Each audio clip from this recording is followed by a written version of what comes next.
जय हिंद दोस्तों, आपका स्वागत है आपके अपने YouTube channel VK brothers English class में। आइए आज इस वीडियो में हम बात करेंगे ऐसे कुछ वाक्य हैं जिनको आप अपनी लाइफ में प्रयोग कर सकते हैं और उनका प्रयोग कर और उनकी प्रैक्टिस कर आप अपनी इंग्लिश लैंग्वेज को बेहतर बना सकते हैं। इंग्लिश लैंग्वेज को बेहतर बनाने के लिए, परफेक्ट बनाने के लिए आपको उसके लिए प्रैक्टिस करनी होती है। तो प्रैक्टिस करने के लिए आप वीके ब्रदर्स इंग्लिश क्लास इस चैनल को सब्सक्राइब कर दें, बेल आइकन को प्रेस कर दें, आने वाली वीडियो की नोटिफिकेशन मिले आपको सबसे पहले। आप इस वाक्य को ध्यान से देखिए। हिंदी देखिए सबसे पहले, मैं यहाँ अक्टूबर से रह रहा हूँ। ओके, अब इंग्लिश में इसका प्रयोग करके देखते हैं। I have been live here since October. मैं यहाँ अक्टूबर से रह रहा हूँ। I have been live here since October. Okay, आप इस तरह का इसका प्रयोग कर सकते हैं। I have been live here since October. मैं यहाँ अक्टूबर से रह रहा हूँ। I have been live here since October. अब आप ये भी चेक करें, हिंदी चेक करें। मैंने खिड़की से प्रवेश किया। अब इंग्लिश देख लेते हैं। I enter through the window. I enter through the window. मैंने खिड़की से प्रवेश किया। I enter through the window.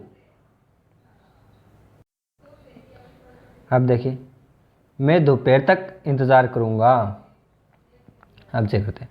I will went take noon. I will went take noon. मैं दोपहर तक इंतज़ार करूँगा। I will went take noon. Okay, काफ़ी आसान है ना। आई विल टेक, देखिए I will went take noon, आप आसानी से इसका प्रयोग कर सकते हैं, बस आपको प्रैक्टिस करने की ज़रूरत है। I will went take noon. अब देखिए इस वाक्य को ध्यान से। मेरे घर की ओर आओ। Come towards my home. मेरे घर की ओर आओ। Come towards my home. Come towards my home. मेरे घर की ओर आओ। Come towards my home. अब इस वाक्य को भी आप ध्यान से देखें, हर वाक्य को ध्यान से देखें वैसे का तो आप देख सकते हैं। आप जा रहे हो कहीं तो कोई आपको बोल देता है फैमिली में, बारिश बंद होने की प्रतीक्षा करें। Okay, wait until it stop raining. Wait until it stop running. Wait until it stop running. बारिश बंद होने की प्रतीक्षा करें। Wait until it's stop running. बारिश बंद होने की प्रतीक्षा करें। Wait until it stop running. अब आप ध्यान से देखें हिंदी में।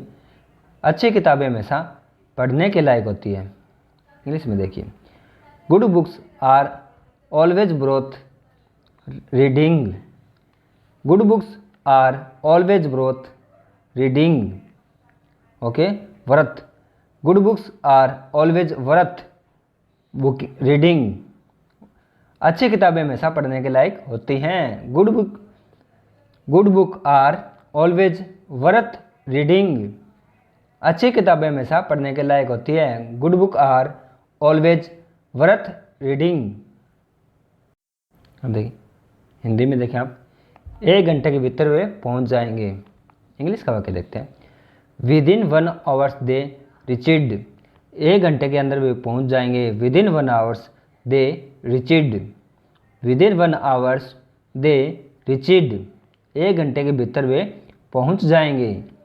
With in 1 hours they reached. हम देखिए हिंदी वाक्य को। आप मोबाइल के बिना नहीं रह सकते। इंग्लिश में, you can't live without mobile. आप मोबाइल के बिना नहीं रह सकते। You can't live without mobile. You can't without mobile. You can't live without mobile. आप मोबाइल के बिना नहीं रह सकते। You can't live without mobile. आप सोचिए ये सही बात है या गलत, वो तो आपको डिसाइड करना है। मैंने आपको बोल दिया, आप भी किसी को बोल सकते हैं जो आपको लगे ना रह सके, तो आप बोल सकते हैं उसे, you went live without mobile. आप मोबाइल के बिना नहीं रह सकते। You can't live without mobile. अब हिंदी वाक्य देखिए। वह मेरी परेशानियों के साथ साथ मेरी खुशियों को भी साझा करती है। She share my troubles as well as my joys. वह मेरी परेशानियों के साथ साथ मेरी खुशियों को भी साझा करती है। She share my troubles as well as my joys. Okay, अगर फिर भी आपको दिक्कत होती है रिपीट कर देता हूँ। She share my troubles as well as my joys. वह मेरी परेशानियों के साथ साथ मेरी खुशियों को भी साझा करती है। She share my troubles as as well as my joys. मैं अपने पिता की ओर से जाऊंगा। I will go on behalf of my dad. Okay, मैं अपने पिता की तरफ से, मैं अपने पिता की ओर से जाऊंगा या तरफ से जाऊंगा, तो बोल सकते हैं I will go behalf of my dad. behalf of my dad, मैं अपने पिता की ओर से जाऊंगा। I will go on behalf of my dad. अब आप इस वाक्य को ध्यान से देखिए, हम बोलते हैं काफ़ी बार मुझे उसकी वजह से देर हुई, तो आप इंग्लिश में इस तरह से इसका प्रयोग कर सकते हैं। I was late because of him. मुझे उसकी वजह से देर हुई। I was late because of him. मुझे उसकी वजह से देर हुई। I was late because of him. ये तो हम बोलते हैं, सबसे ज़्यादा प्रयोग करते हैं। मुझसे झूठ मत बोलो, do not lie to me. मुझसे झूठ मत बोलो, do not lie to me. मुझसे झूठ मत बोलो, do not lie to me. ये भी हम प्रयोग करते हैं, तो इस वाक्य भी आप ध्यान दे सकते हैं। जरूरी नहीं है, मैंने यहाँ रेलवे स्टेशन लिखा है तो अब रेलवे स्टेशन के करीब है तो रेलवे स्टेशन, बस स्टैंड के करीब है तो बस स्टैंड, हॉस्पिटल के करीब है तो हॉस्पिटल, जिसके भी करीब आप नाम ले सकते हैं। ओके, मैं रेलवे स्टेशन के करीब हूँ। I close to railway station. मैं रेलवे स्टेशन के करीब हूँ। हिंदी देखने को मिले, इंग्लिश आप ऊपर देख सकते हैं। मैं रेलवे स्टेशन के करीब हूँ। I close to railway station. मैं रेलवे स्टेशन के करीब हूँ। I close to railway station. अब इस वाक्य आप देख सकते हैं हिंदी, मैं आपके घर के बगल में हूँ, तो आप बोल सकते हैं इंग्लिश में I am next to your home. मैं आपके घर के बगल में हूँ या पास में हूँ, तो आप बोल सकते हैं I am next to your home. I am next to your home. मैं आपके घर के बगल में हूँ। I am next to your home. अब देखिए, आप बोल सकते हैं ना आपको क्यों जल्दी है। मुझे अपने कोई काम है उसकी वजह से मुझे जल्दी है, तो मुझे अपने काम की वजह से जल्दी है। इंग्लिश में देखिए I am in hurry due to my work. I am in hurry due to my work. मुझे अपने काम की वजह से जल्दी है। I am in hurry due to my work. I am in hurry due to my work. अब इस वाक्य को ध्यान से देखिए, जहाँ तक मैं देख सकता हूँ, अब उसके as far as I can see. जहाँ तक मैं देख सकता हूँ, as far as I can see. जहाँ तक मैं देख सकता हूँ, as far as I can see. अब आप इस वाक्य को ध्यान से देखें, मेरे स्कूल के अनुसार अकॉर्डिंग टू माई स्कूल। मेरे स्कूल के अनुसार अकॉर्डिंग टू माई स्कूल, या मैं अब कहते हैं मेरे अकॉर्डिंग, तो अकॉर्डिंग मी हमेशा भी बोलते हैं ना, अकॉर्डिंग मी, मेरे अनुसार। अभी हम करते हैं इसका प्रयोग, हम देखें